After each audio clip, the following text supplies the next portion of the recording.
Okay. Welcome to part 2 of the imagining of the Boondocks after season 3. If you need to catch up on the story, feel free to watch the first video of the series. The link will be on the cards as well as in the description. Also, be sure to like the video and subscribe and hit the notification bell so you don't miss any installments to the story or any other content on this channel.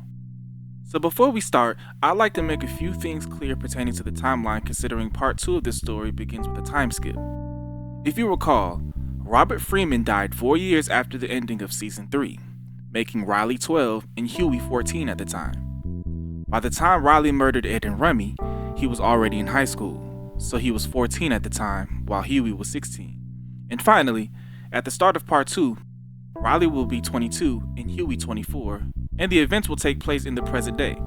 So without further ado, the Boondocks post season 3 part 2.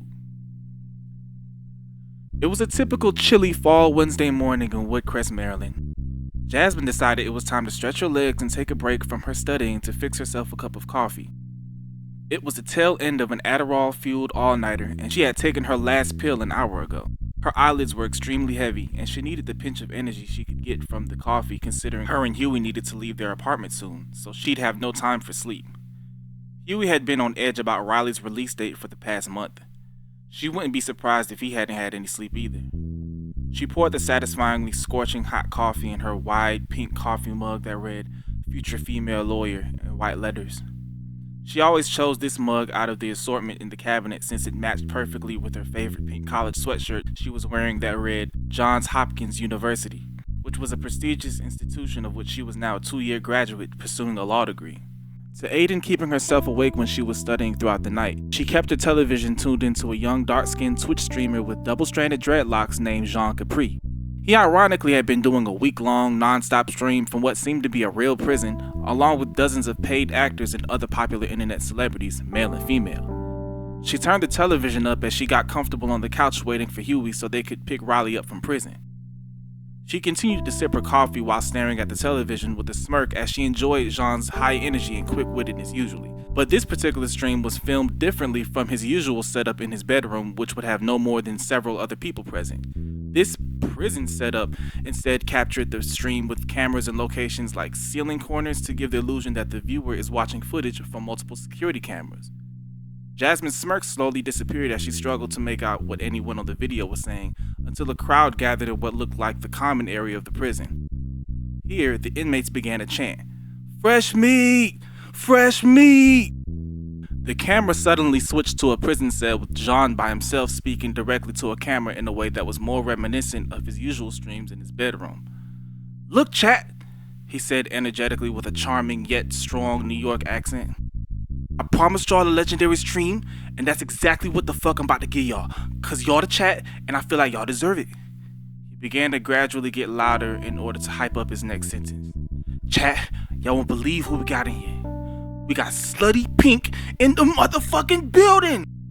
Chat, we got Slutty Pink!" Jean is then interrupted by the camera switching once again to the prison common area, where a young woman who looked to be about Jasmine's age could be seen twerking on top of a table, surrounded by a small crowd of men and women cheering her on, chanting, "Ski! Ski!" The dancing girl was caramel-skinned, had a small piercing in the middle of her bottom lip, and unsightly tattoos on one side of her neck that continued to the bottom of her face.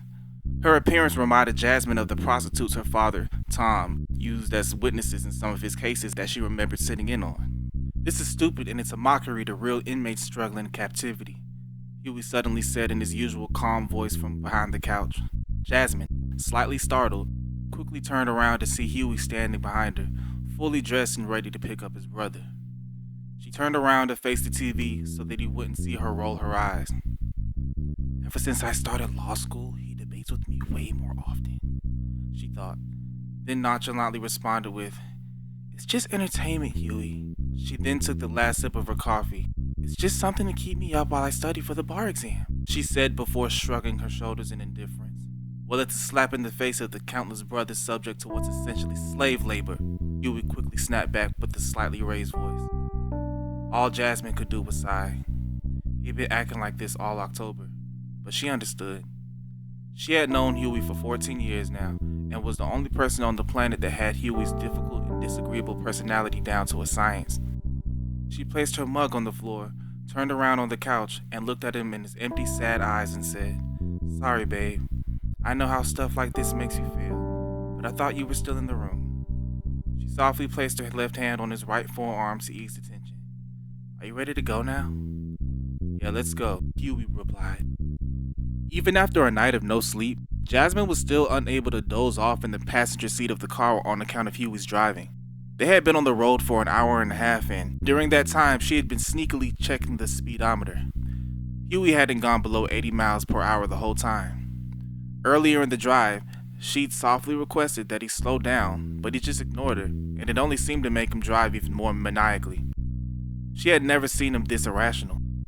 All she could do was wonder what was going on in his head. They were now 15 minutes away from the prison, and Huey's tunnel vision was getting more and more narrow. The only image in his mind was his brother excitedly jumping in his back seat and saying, "What's up, gay ass nigga?" But then he slightly stepped on the gas a bit harder and allowed his mind to wander into a flashback of 4 years ago when he visited Riley a few weeks after he was transferred from the juvenile detention center to the adult prison. He recalled how calm his brother looked as he approached the visitation table. When he would see him every week in juvie, he seemed to be the same boastful asshole he always was, but here, he seemed humbled, like he had seen too much. "What's up, Huey?" Riley said after sitting down. Huey stared at him intensely, with confusion and worry. He wasn't used to being addressed by Riley without an accompanying insult. This didn't seem like the Riley he knew. The Riley he knew would have been reprimanded by the guard for attempting to smack Huey in the back of his head or something. "You okay?" Huey asked, still staring at him with the worry on his face intensifying. Riley looked away as if to avoid Huey's gaze. "I'm cool. I appreciate you coming to see me I only missed the last few weeks because my job had me traveling for some client in Florida," Huey impulsively interrupted. "Oh yeah, you did tell me you got that IT job," Riley replied, still looking away from his brother. "I ain't even tell you congratulations, nigga." "It makes sense though. You was always a smart nigga. I just thought you was gonna end up being like a Malcolm X type nigga or something." Huey couldn't believe his ears. These were words that any normal person would say upon hearing about an accomplishment, but this wasn't a normal person. This was Riley. "Well, I was just finna say, you ain't gotta always come all the way over here every week," Riley said nonchalantly while shrugging his shoulders. "I'm a whole 2 hours away from you now." "Don't worry about that," Huey replied sharply before leaning forward to close the space between them. "Riley, let me just address the elephant in the room. I've known you your whole life, and you're not acting like yourself. I swear, if anybody did anything to you, that shit ain't never gonna happen to me," Riley quickly interrupted. "I told you that." Huey continued to stare at his brother, who still wasn't looking him in the eye. The display of pride from Riley was a good sign, but he hoped it wasn't performative. Riley lowered his head, then finally looked at Huey before looking away again. "I seen the shit though," he said. The worry in Huey's heart quickly dissipated. He expected his little brother to experience traumatic events during his sentence. He did kill 2 people after all. But he couldn't stomach the thought of him experiencing emasculation at that level. "I see why Tom was so scared of that shit." Riley's voice was shaking as he continued. "The night shift CEO was late, so nobody was watching. And they was right there next to me, Huey. I could smell that shit. I could still smell that shit. And I still hear it too. I ain't never thought I'd hear a man scream like that, Huey." His blank gaze was still directed away from Huey. His eyes widened to the point the veins of his eyeballs could be seen. It was blood and shit on the sheets. He then put his arms on the table and buried his head in them to hide his tears. Now that Huey's worry had disappeared, it was replaced by an overwhelming feeling of contempt. He knew his brother wouldn't like what he was about to say next, but he felt that if he coddled him, he would never learn his lesson. He never wanted to see Riley in there again after being released, and he was going to make sure he didn't. "Riley," he said, still looking directly at him. "You made your bed. You killed 2 men whose families are suffering way more." "Are you serious, my nigga?" Riley fired back as he picked his head up from the warmth of his own arms to look directly at Huey, tears messily scattered around his eyes. "Fuck Ed and fuck Rummy. Them niggas did shit to niggas that's way worse than the shit I did to them." "They were your friends, Riley," Huey calmly replied. You know what? Fuck you too, Huey. You always talk about I made my bed. Well, how about I go back to my bed and you do the fucking same? Riley stood up and began to walk out of the visitation room. Matter of fact, you don't even need to come back and visit. You don't gotta call me or nothing. Fine, Huey exclaimed, instantly regretting his harsh words as he watched his troubled brother walk out of the visitation room. I can't believe you guys haven't talked in 4 years, Jasmine remarked as her and Huey finally circled the gates and fences leading to the prison's main entrance. Does he even know that you're coming? Tom called me earlier, Huey replied. Riley should have completed processing during our drive up here. He'll be expecting Tom. Wow, Jasmine said as she shook her head. You guys are both so stubborn. Once they arrived at the front entrance of the prison, Huey and Jasmine's anxiety turned into irritation as they saw who the guard standing there was. It was Uncle Ruckus, no relation. With his one working eye, he looked inside the car from the gate and began speaking, but his words were muffled since Jasmine's passenger window was closed. Open the window, Jasmine, Huey said. No, he's so ignorant and I don't want to hear anything he has to say, Jasmine replied with a look of disgust and discomfort. Huey then proceeded to open her window himself from his side to Jasmine's dismay. Huey! She exclaimed in protest as Huey ignored her to begin addressing Ruckus. Ruckus, where's Riley? Huey shouted. Where's Riley? Ruckus began laughing. You asking me that as if the nigga ain't finna end up right back up in here. You two uppity niggas ain't did nothing but waste gas. Ruckus, we don't have time for this, Huey replied. His patience really was running thin. Exactly. Your old book reading monkey ass didn't get no time, which I find very unfortunate, Ruckus goofily responded as Riley walked past him towards Huey's car. Huey and Jasmine were slightly taken aback by Riley's new appearance. He was no longer the skinny, short, and mischievous kid from all those years ago. He was now about Huey's height, had tattoos on his chest and arms, was muscular, and his signature braids were replaced by a full head of dreadlocks pulled back into a ponytail that reached past his shoulders. Wrapped around his long, well-kept dreadlocks was a white kufi beanie that Muslims often wear. He walked until he was right by the front passenger side of the car. Jasmine could smell the aroma of laundry detergent and dryer sheets that emitted from his clothes. He bent over slightly to address them. What's up, Jasmine? Riley said with an emptier expression than the last time Huey saw him. I thought Tom was picking me up. What y'all niggas doing here? Riley, you need to go into hiding, Huey responded sternly. You were extremely lucky to only get 8 years for a double murder charge, and Ed's family isn't taking this lightly. They're likely looking for you as we speak. Jasmine looked at Huey with confusion. All this time, she thought Huey was acting weird because he was anxious to see his brother, not because he was worried for his safety. Huey, Riley calmly began as he opened the backseat door and got inside the car. I've been locked up 8 years. Ain't nobody going into no hiding. If they catch me, then it's Allah's will. Plus, you don't think they tried to get me from inside all this time? Huey widened his eyes and looked in the mirror at Riley, who was looking out the window. When did this happen, Riley? He asked in horror. I'm gonna tell you about it later, Riley replied. Let's just go home.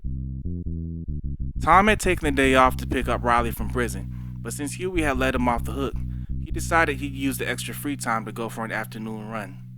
The only problem was he had a slight cough that he figured was due to the changing weather. It was fall after all, and he wouldn't let a little cough get in the way of getting his college body back.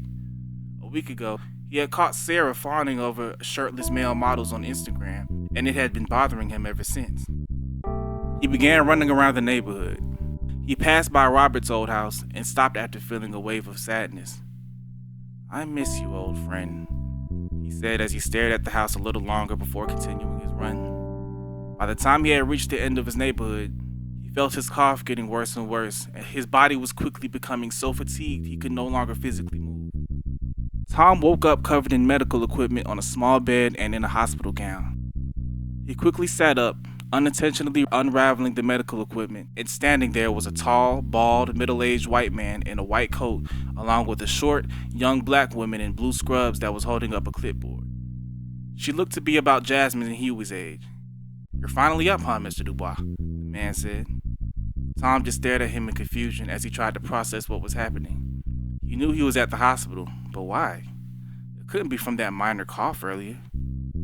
How long have I been here? Tom asked with an unusually hoarse voice. You've been in a coma for 3 months, Mr. Dubois, the doctor replied. Tom's eyes widened in horror. He couldn't believe what he was hearing. I'm only kidding, it's only been about an hour. The doctor broke out into a loud, goofy laughter while Tom sat with a blank, annoyed face. He figured maybe this is some kind of doctor humor because he didn't find that joke funny at all. He glanced at the nurse who was smiling uncomfortably, attempting to appear to be laughing at the distasteful joke. But actually, we did run some tests and it's not looking so good, Mr. Dubois, the doctor continued. I apologize for the weird joke just then. There's never an easy way to inform a patient of things like this. What is it? Tom asked impatiently. Mr. Dubois, I'm afraid you have tested positive for HIV and your CD4 count is decreasing drastically. All Tom could do was lay back in the bed frozen. This is the worst day off ever. If you would like a part 3 to this story, comment part 3. And don't forget to like, subscribe, and hit the notification bell so you don't miss any new installments of this story or any content on this channel. Okay.